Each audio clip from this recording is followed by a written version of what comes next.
In April 2021, 12 of the world's biggest clubs tried to break away and start their own league. It was worth billions. It had the greatest teams on earth, and it collapsed in 48 hours. 2 days. That's all it lasted. But here's what most people don't know. That wasn't the only Super League concept. There have been several, each different, each aiming to conquer European football, and each failing in its own way. So today, we break down every failed Super League idea and why each crashed. Concept 1. The 1990s bluff. But before that famous 2021 disaster, you need to know the real origin, because the Super League idea is much older than you think. Back in the 1990s, Europe's giant clubs were already unhappy. They felt they deserved more money and more big games. So they made a threat. They told UEFA, the organization that runs European football, "Give us more, or we'll leave and start our own league." Here's the clue. It worked. UEFA panicked and gave in. They created the modern Champions League, with more spots for big countries and far more money for the biggest clubs. So the very first Super League never actually launched.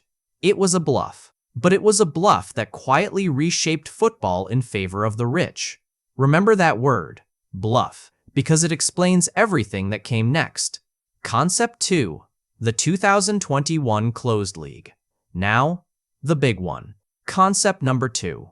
The 2021 Closed League. This is the famous one. 12 elite clubs, including 6 from England, 3 from Spain, and 3 from Italy, announced a brand new competition. And here was its deadly flaw, hidden in one word: closed. Let me explain why that word killed it. In a closed league, 15 founding clubs would be permanent members. They could never be relegated and never kicked out. No matter how badly they played or how many games they lost, their spot was safe forever. Now think about what that destroys. The whole magic of football is that any team can rise and any team can fall. A tiny club can dream of climbing to the top. A lazy giant can be humbled and sent down. That risk is what makes every single match matter. A closed league murders that dream completely. It guarantees the rich stay rich, win or lose, while everyone else is locked out for good. And the reaction was nuclear. Fans exploded in fury. They stormed the streets and protested outside stadiums, burning scarves and blocking team buses. Legendary players and managers spoke out against it live on television. Even governments threatened to step in with new laws to stop it. So here's the honest analysis. The clubs made a massive miscalculation. They looked at the money and the TV ratings, and they thought fans simply wanted more big matches between giants. But they got it completely wrong. Fans wanted fairness far more than they wanted glamour. They wanted their local club to have a chance, not a locked door. Within 48 hours, the English clubs pulled out in a blind panic, apologizing one by one, and the whole project collapsed in embarrassment. It was one of the fastest, most humiliating failures in the entire history of modern sport. But hold on, because the idea refused to die. Concept 3. The 2023 redesign. That leads to Concept 3. The Great Redesign. After the 2021 humiliation, most clubs ran away. But 3 refused to quit. Real Madrid, Barcelona, and Juventus kept pushing, backed by a company called A22. And they learned their lesson. Sort of. In 2023, they announced a new version. This time, they promised the one thing everyone hated was gone: no permanent members. They added promotion and relegation, so teams could rise and fall based on results, just like normal football. On paper, this actually fixed the biggest problem from 2021. So why did this one fail too? Here's the clue. Trust. The damage was already done. Fans and clubs simply did not believe them anymore. They saw it as the same greedy wolf wearing a new coat. Juventus got scared of the backlash and walked away, leaving just Real Madrid and Barcelona standing almost alone. And that's the lesson. Once you break football's trust, A new logo and a few fresh rules can't win it back. The name Super League itself had become pure poison, the court twist. But the fight moved somewhere new, and this is a twist most fans miss. It went to court. A22 argued that UEFA was acting like an illegal monopoly, a bully who simply wouldn't let anyone else run a competition anywhere in Europe. They said UEFA was threatening any club or player who joined a rival league, and that this was against European law. And in December 2023, the European Court of Justice made a shocking ruling. It agreed. The court said UEFA had abused its dominant position by blocking the league with threats and unfair rules. Now, be very careful here, because this is where fake news spreads fast online. The court did not approve the Super League. It didn't say, yes, go ahead and launch it. It simply said, UEFA cannot automatically block new ideas using threats, and must judge them fairly. So it was a legal win, but not a green light. The Super League still had no clubs willing to join, no fans who wanted it, and no actual tournament. It was a victory on paper that changed absolutely nothing on the pitch. Concept 4, the Unify League.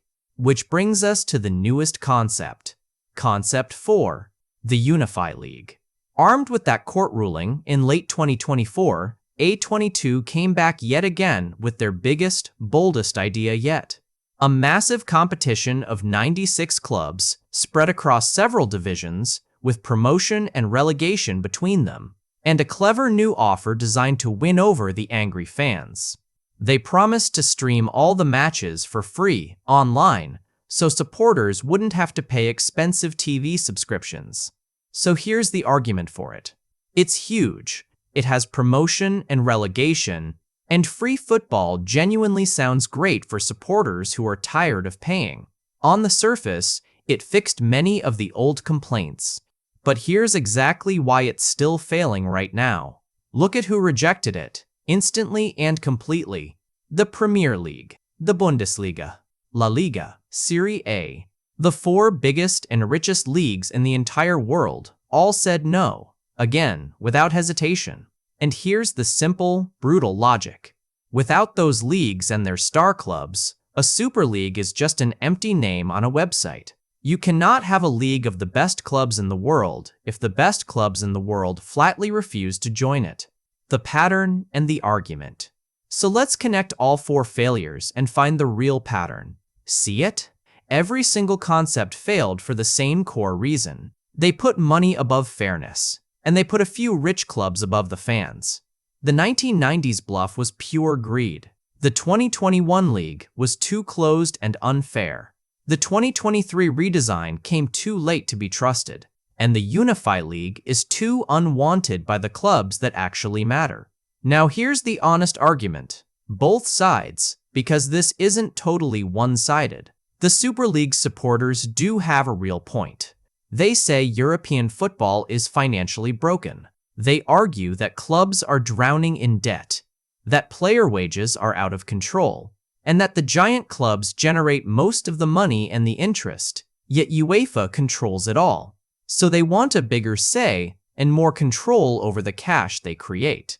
That's a fair complaint, and it won't go away. But the other side is far stronger. Fans argue that football is not just a business to be squeezed for profit.